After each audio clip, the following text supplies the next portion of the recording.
Hi there, my name is Charette Estes, and I will be your presenter for the English to ASL portion of this. And today we're going to be talking about the paleo diet.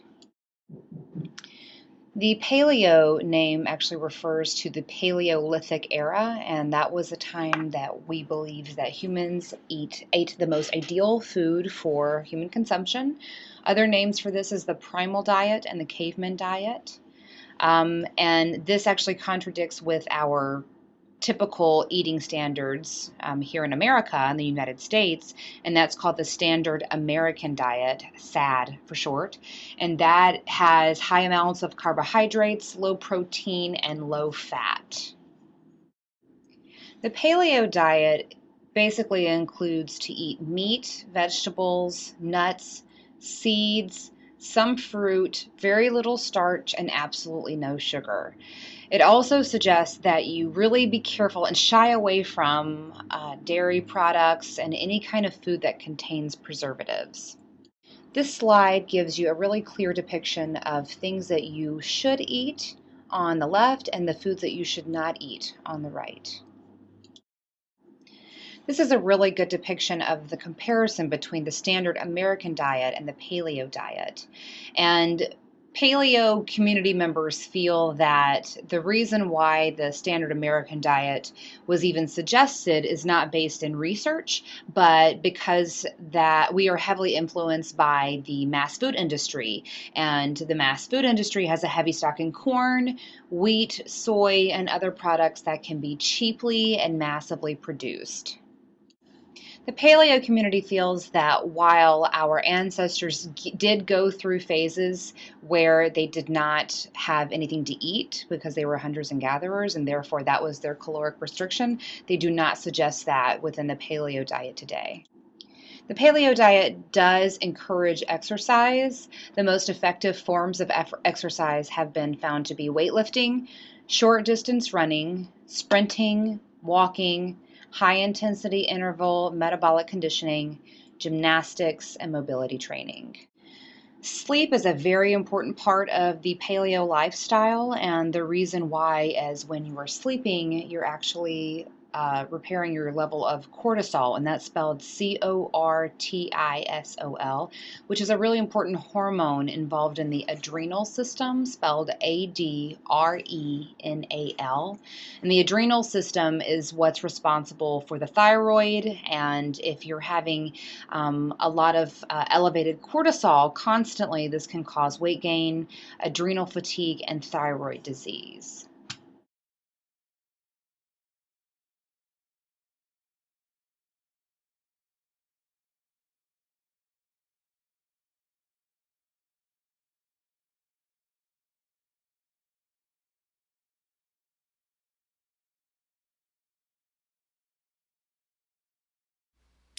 Hello, my name is Charette Estes, and I'm with Access Interpreting, and I'm here today to talk to you about the paleo diet. The name paleo is actually a reference to the Paleolithic era, which is a time when humans believed to have eaten the most ideal diet for optimal human health. And often the paleo diet is referred to as the primal diet or the caveman diet. But it's more than just a diet, because the word diet refers to something that's temporary. Paleo is a lifestyle. It's the idea that we should try to emulate the way that our ancestors ate and engaged in the type of activities that they did. The point is to try to reestablish our connection to nature. The paleo community encourages a more overall approach to optimal health, and they do this through selective carb, high protein, moderate fat diet, and a high intensity and strength building exercises, and a focus on self care and healthy lifestyle choices. But the paleo diet contradicts much of the commonly accepted dietary standards in the US, and that's commonly referred to as the Standard American Diet, also known as SAD. And that's mostly the type of standard diet that we have here in the US. There's a heavy amount of carbs, very low protein, and even lower fat intake. Because this type of diet can make us really insensitive to insulin. and that leads to very preventable type diseases like heart disease, diabetes, and cancer. And the paleo diet challenges typical eating norms of modern day society, and the goal is to combat these conditions. And the goal is to eat like our ancestors did, and that way we'll hopefully avoid these diseases. So, what does the paleo diet look like? Well, it requires that we eliminate some foods that have proven to be problematic for the human body. And the basic guideline is to eat meat, vegetables, nuts and seeds, some fruit, a little bit of starch, and no sugar. There's a special emphasis on the elimination of things that can damage the gut, like gluten, and foods that can cause inflammation, like dairy products, and all food that contains preservatives. Generally, dieters are often encouraged to shop on the periphery of their grocery stores or at the farmer's market. But the goal is to avoid prepackaged food because usually these have a high amount of processed levels and lack of nutrients. It's also encouraged to eat meats that are raised in optimal diets of their own. The goal is to make sure that the fat content of the animal is also at a healthy level for human consumption, and that there were no genetically modified organisms used.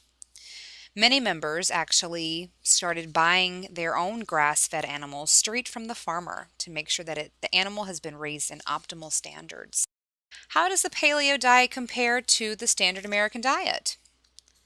Well, USDA has prescribed a balanced diet is what they call, as you can see here on the PowerPoint.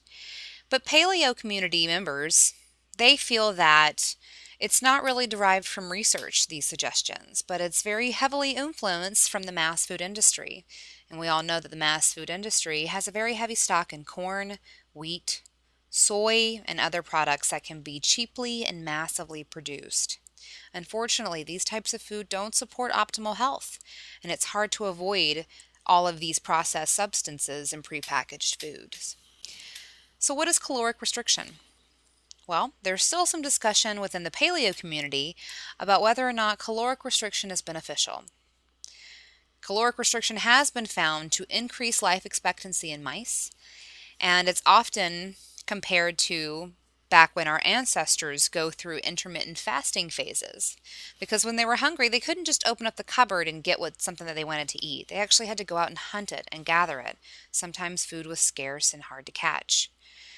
But the paleo lifestyle does not encourage drastic caloric restriction that many other fad diets do, because we regard food as a fuel for performance, and we need that performance for our day-to-day activities. Another important component is regular exercise, and that involves varied, functional, high-intensity movement. Speaking of exercise, exercise is an integral part of the paleo diet. There is no specific prescribed form of exercise. There are many paleo members that are found promoting CrossFit or something that's very similar to CrossFit. But whatever exercise routine you prefer, it's important to do so on a regular basis. The most effective form of exercise has been found to be weightlifting, short distance running, sprinting, walking, high intensity interval, metabolic conditioning, gymnastics, and mobility training. You can find more information on effective exercises through many resources. A lot of paleo resources include extensive descriptions of exercise and how that should be incorporated into the paleo lifestyle. Another important paleo habit is to sleep more and stress less. Sleep is considered extremely important to this lifestyle, and a lot of advocates suggest that you should have at least 8 hours of sleep per night and insist that we keep our level of stress low. Because when you live in a constant state of stress, it's actually been found to have a detrimental effect on the body. So, for example, improper sleep patterns and a consistent elevated stress level can cause a disruption in the cortisol production in the body. And cortisol production should be at its highest level when you're walking and at its lowest level just before bed. But because of stress that we experience throughout the day and lack of sleep, that can often increase cortisol production. Cortisol is an important hormone is involved in the adrenal system. But when these levels are in constant disarray, it can wreak havoc on the adrenal system, and that includes your thyroid. That can cause weight gain, adrenal fatigue, thyroid disease, all of which can be very harmful to someone's health. So, where do you start? Well, the amount of information available about the paleo diet can be overwhelming. So, it's best to do your homework before you decide if it's right for you.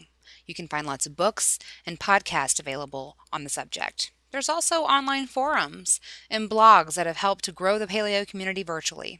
If you do choose to embark on this journey to take better health, take advantage of these resources and support. The community is always growing and learning.